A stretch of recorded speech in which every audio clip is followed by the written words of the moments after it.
We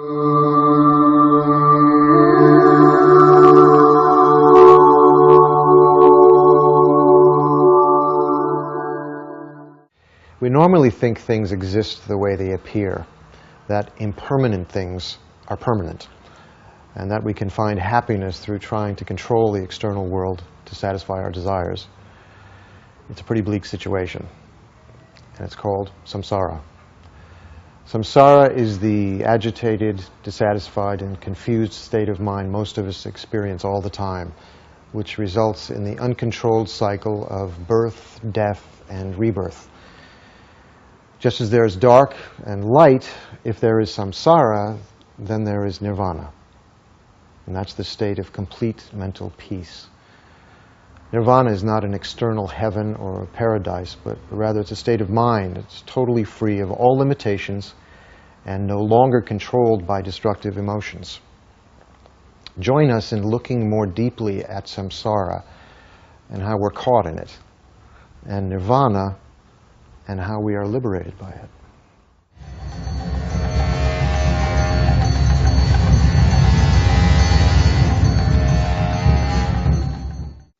Samsara and nirvana.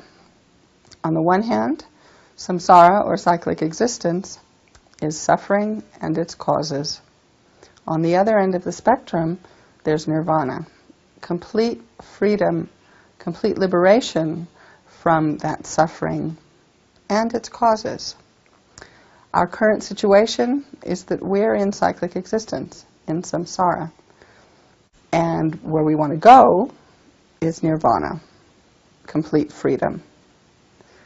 But there's no way that we can get there without an intention to do so, without a strong motivation.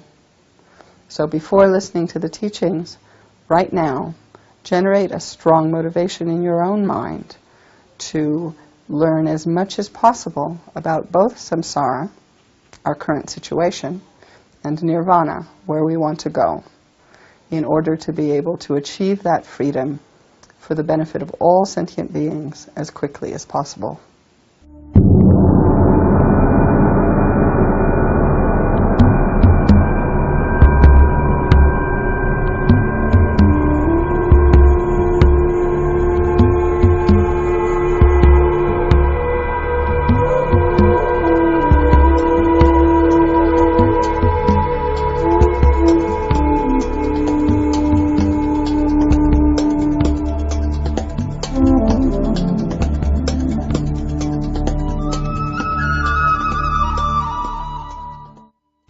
So maybe I'd like to explain a little bit more about, to get a real idea of what samsara means, you know, the depth of samsara, so that one can begin to feel compassion for oneself and a feeling of what is the meaning of renunciation, you know, that,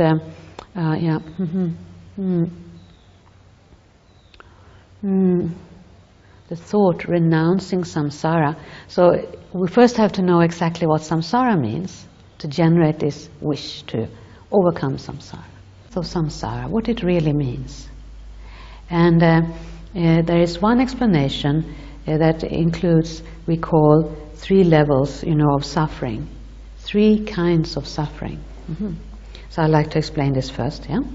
The first one is called suffering of pain. And that includes all the ordinary pains, physical pains, sickness, you know, hurt, and our mental problems of suffering of separation, you know, dissatisfaction, depression, anxiety, fear, worry. There's usually only that level of suffering that we are aware of, you know, in our daily life, that we are trying to overcome.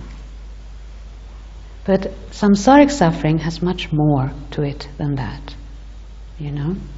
The second level of samsara we call the suffering of change. And the suffering of change is much more subtle and difficult to comprehend, you know.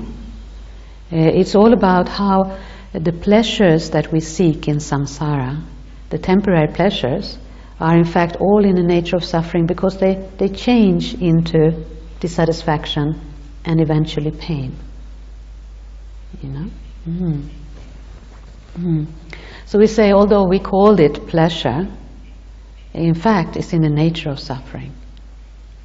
Yeah, we give it the name pleasure, but somehow when we analyze it we can see eventually always turns into suffering or misery. You know? The third kind of suffering that explains samsaric existence, you know, is the we call all-pervading suffering, or pervasive suffering.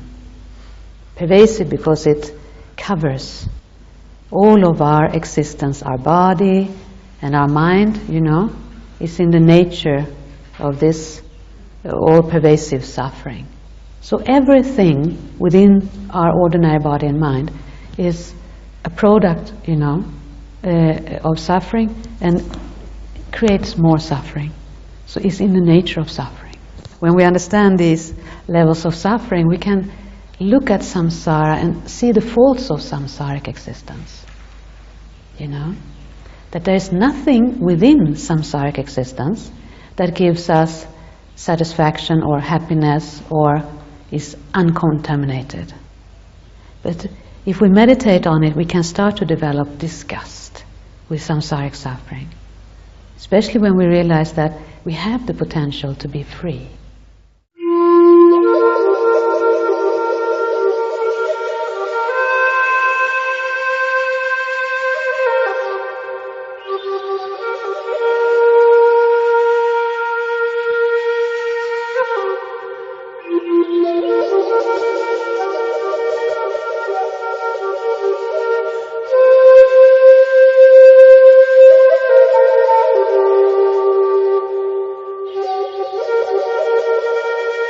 So, for Buddhists, samsara is but a way of looking at the world that is associated with attachment and self-cherishing and the desire that things be as we wish them to be.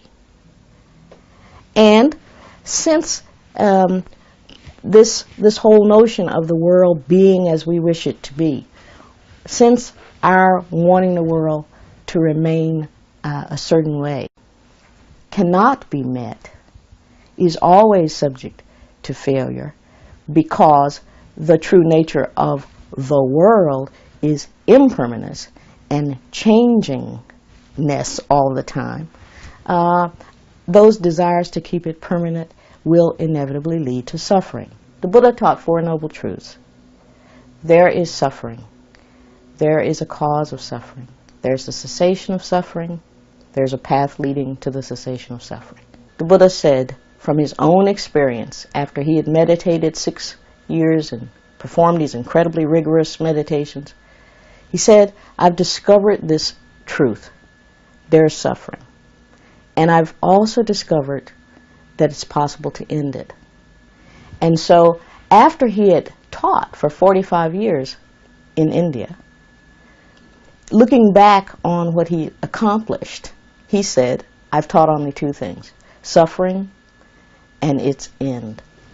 Now, if you wanted to capture Buddhist doctrine as a whole, what you'd say and what you'd have to look at, and all that you'd have to look at, are those Four Noble Truths. Okay, so if we take them one by one now. There is suffering, dukkha, the Buddha said. He said, what constitutes suffering is almost anything we can imagine. Birth is suffering, death is suffering, aging is suffering, old age is suffering, pain, grief, lamentation is suffering. The second noble truth says there's a cause of suffering. There is desire, craving, and this is the most palpable cause of our suffering. But it's only the most palpable cause. We desire things to be permanent. We desire to get what we want. We desire to get away from what we don't want. And so that desire is one of the things that keeps samsara in motion. The root cause is our own ignorance about the way in which we exist and all other things exist. We try to hold on to something's being permanent that is by its nature impermanent. That leads to frustration. So ignorance is the basic cause of suffering. The optimistic part about Buddhism is that after showing us various methods for eliminating the cause of suffering, it offers, in the Third Noble Truth, the end of suffering. And in Buddhist texts of the early school, that cessation is called Nirvana. In teachings of the so-called later school, that end is called Bodhi, or complete enlightenment. And this is the state that the Buddha himself attained. And attaining the cessation of suffering doesn't put someone in a different place, doesn't put them in a different body, doesn't put them in a different world. It changes their view. They give up the attachment to a self as a fixed, permanent existent. Changing that idea, giving up that idea, abandoning that idea, they find themselves with a new view of things. And that new view of the world is what Nirvana is. It's not something else. It's not something apart from us. We have that potential within us to see it that way. If our ignorance is what causes suffering, then our own insight and our own wisdom is what will cause it to cease. So Nirvana, as the Third Noble Truth, is held out as the possible end. It is an end to suffering. And such a thing exists. The Fourth Noble Truth says there is a path leading to the cessation of suffering. And that path provides a means for us to realize directly the end of suffering, so that you yourself can see, try it on, try the method on, see whether it's beneficial or not. And if it is, then keep practicing. Now, this puts the responsibility for our practicing all of these various paths, but primarily the responsibility for gaining insight right on our shoulders. It's not anywhere else. We have the ability to not only locate the cause, the root cause of suffering, but to eliminate it.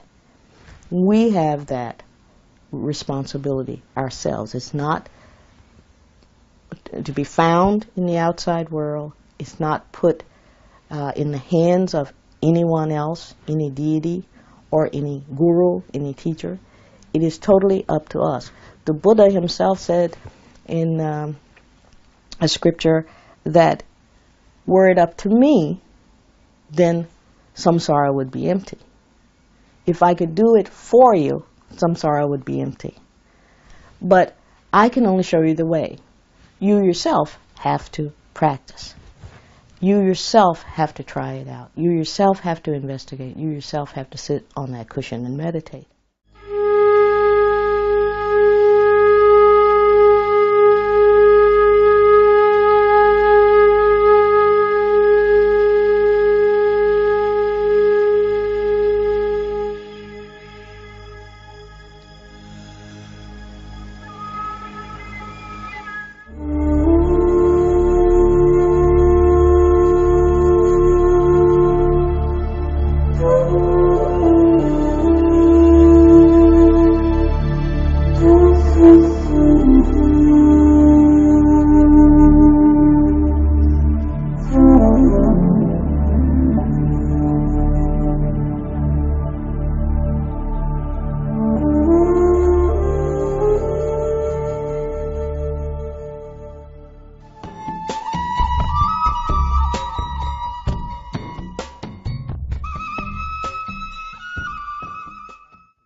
So in any case, the point is that when we think about liberation, we should not have the notion that it exists outside somewhere as a kind of a physical plane or physical domain. Rather, liberation has to be understood in terms of one's own quality of mind or state of mind.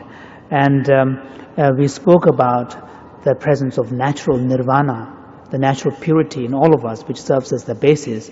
And on that basis, when all the obscurations and the afflictions are eliminated, that is the true nirvana, that's the true liberation. And when you go deeper in your understanding of the nature of liberation or moksha, then we can understand it in terms of the ultimate nature of one's own mind. The ultimate nature of one's own mind at a stage when all the afflictions are eliminated, that is the liberation, that is moksha. So we find that actually in the final analysis, it is our ignorance and fundamental misconception of the ultimate nature of reality that lies at the root of our samsaric existence, that lies at the root of our unenlightened existence. Therefore, if it is the ignorance and misconception of the fundamental nature of reality that creates the unenlightened existence, that means it is by cultivating the correct insight into the true nature of reality which will begin the process of undoing this unenlightened existence, which will begin the process of liberation. Therefore, as the Tibetan masters say, that when in ignorant state we are in samsara, when insight or when the knowledge is developed, generated, then we are liberated. So this samsara and nirvana is distinguished on the basis of whether we are in the state of ignorance or whether we are in the state of knowledge. And so what we find here is that the ultimate antidote for eliminating the fundamental ignorance, which is the root of cyclic existence, is the wisdom realizing emptiness, wisdom cognizing emptiness. And the emptiness, the ultimate nature of that mind, when all the obscurations have been eliminated, that emptiness of mind is that quality of mind is the nirvana. That's the final nirvana. So therefore, we can say that that which causes us to be caught in unenlightened existence relates to our ignorance of the fundamental nature of reality, emptiness. So from the Buddhist point of view, this will be explained in terms of in the following way, that in the physical world there is an ever-present continuum at the subtlemost level of a physical continuum. We spoke about this earlier, which is space particles. And then when it interacts, comes into contact with sentient beings' karma acts as a condition, which then give rise to various permutations of the physical reality, so that eventually a macroscopic world comes into being that can actually have direct effect upon sentient beings' experience of pain and pleasure, happiness and suffering. So it is on these lines that the Buddhists would explain the whole evolution and dissolution of universe. This is very clear if you look at the traditional Buddhist teachings on the 12 links of dependent origination, which gives the picture of the process of evolution within the cycle of existence. We find that the individual's existence in cycle of samsara, unenlightened existence, is explained in terms of this 12 interlocking chain. And here it is very clear that there is no concept of there being some kind of central unifying figure, which is like the kind of the creator of everything, and then everything sort of revolves around it. Rather, the whole evolution is explained in terms of interlocking 12 sets of 12 chains. So the point of interlocking is that when, for example, one cycle of 12 links is in progress, before that entire cycle finishes, another cycle is already set in motion, so that while, for example, when you are already experiencing the consequences within 12 chains, already ignorance and the karmic actions and so on, which is part of another cycle, is already set in motion. So in the teachings on the 12 links, the Buddha teaches us that the two sets of 12 links, a cycle of a chain of 12 links. One is the evolution, or within the evolution of an individual within the unenlightened existence, starting from ignorance, karmic volitional acts, consciousness, and so on. Then he also explains to us another cycle, where the cycle is reversed, which then gives us the reversal process, where the process of enlightenment is explained. So by eliminating, by bringing to an end ignorance, then the volitional acts are prevented. By preventing volitional acts, consciousness is prevented, and so on. So the reversal process of unenlightened existence is also explained.